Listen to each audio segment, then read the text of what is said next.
Today's Emunah Minute is dedicated by Reuven Gershon and Chava Hadassah Udof in commemoration of the yahrzeit of Reuven Gershon's father, Yisrael ben Herschel. We hope that in the merit of our Talmud Torah, the Neshama will have an aliyah in the family, a nechama.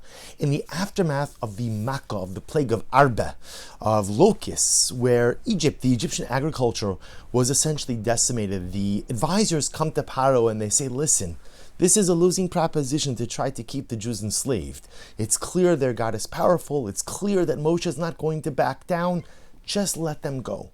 So Paro summons Moshe, and he says to Paro as follows: Vayushav es Moshe es Aaron Paro vayomer alehem. So Paro summons Moshe and Aaron, and in a moment that we think is going to Baruch Hashem finally be the end of enslavement, but also be the end of the downfall of the Egyptian people, the end of the plagues. So Paro says to Moshe, vayomer lahem alehem l'chu ivdu es Hashem Elokeichem. Go and serve Hashem your God. It appears that Paro has buckled. Go and serve Hashem your God. But then he says, Miva miyaholchim. Who's going? Who's going? So Moshe responds, Moshe, who's going? We're going to go with our young people, with our old people. Bivaneinu bivnosinu, with our sons and with our daughters. Bitzonenu bivkareinu, with all of our animals. Ki chag laHashem, for it is a celebration of God. And when you look a little bit deeper, there's a fascinating discussion that's happening over here. What does Paro mean when he says, Miva miyaholchim, who's going? And dear friends, I think what's unfolding over here is something truly amazing. You see, Paro presupposes that spirituality and a relationship with Hashem is only accessible or attainable to some.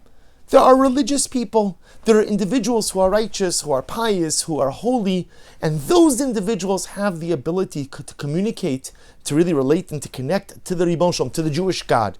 So Paro asks, and I think from his perspective, from his theological perspective, Miva miyaholchim. Okay, so who is going to worship this God of yours?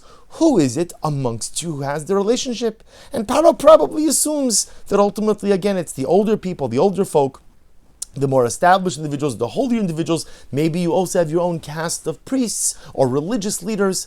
Paro presupposes that that's going to be the whole nation. Because you can't have a God who is relatable to everyone. You can't have a nation who every single person is able to relate, ultimately, again, to their Godhead. It's impossible. Miva miyaholchim, who's going? And Moshe says, Paro, you don't understand Klal Yisrael. Bina'areinu ubiskeinenu nelech. You see, the order here is very interesting.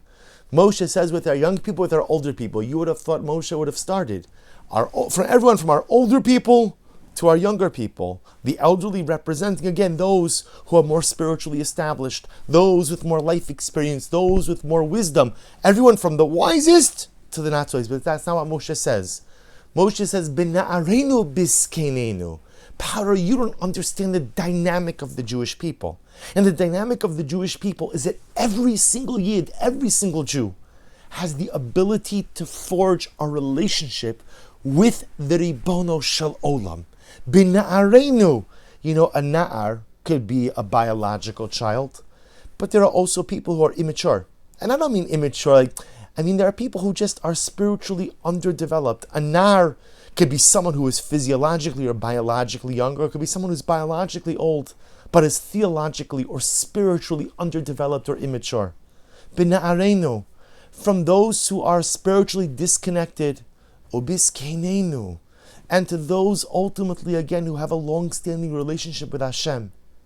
Everyone goes because everyone has the ability to go ahead and have a relationship with HaKadosh Baruch Hu. This is a theme that is echoed many times throughout the Torah. Atem nitzovim hayom kulchem lifnei Hashem Elokeichem. Who gets to stand before God? Who gets to have a relationship with Hashem? Kulchem. Everyone. Everyone. Sometimes we think that the Ribono Shel Olam could only be accessed if you're a great Talmid Chacham, you're a great Torah scholar, or you're very pious, or you're very this, or you're very that. But if I'm just a regular guy, what shaykhis, what connection do I have with the King of Kings, with the Melech Malchei Amlochim? And that's what Paro thought. Paro said, Miva mi'aholchim. There are people who are in, there are people who are out, there are people who are connected, there are people who are disconnected. Who's going? And Moshe Rabbeinu espouses here what becomes a core tenet of Yiddishkeit. B'na'areinu u'biskeinenu, b'vaneinu bivnosenu. Do you know what it means? B'tzonenu b'kareinu. Why does he say our sheep and our cattle? You know what the Svarim Chassidic literature brings down? Because there are some people who aren't even like people. There are some people who are like sheep. There are some people who are like cattle. There are some people who are so divested from spirituality that they are animal-like in their approach to life. Even those people have the ability to forge a relationship with HaKadosh Baruch Hu. Everyone stands before God, and everyone has the unique opportunity for a relationship. Too many times in life, we think that we're unworthy. Too many times in life, we think that we're kind of michutz lamachane, outside of the camp. Too many times in life, we think that a meaningful, loving, and passionate relationship with HaKadosh Baruch Hu is beyond our reach. We think that that is the purview of the tzaddikim, of the righteous, of the Torah scholars.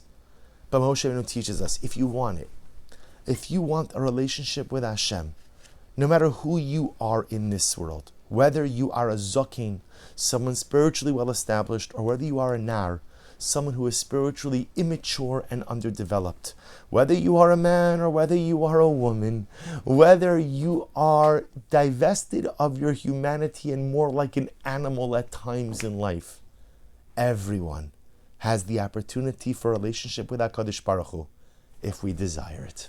Wishing everyone a wonderful day.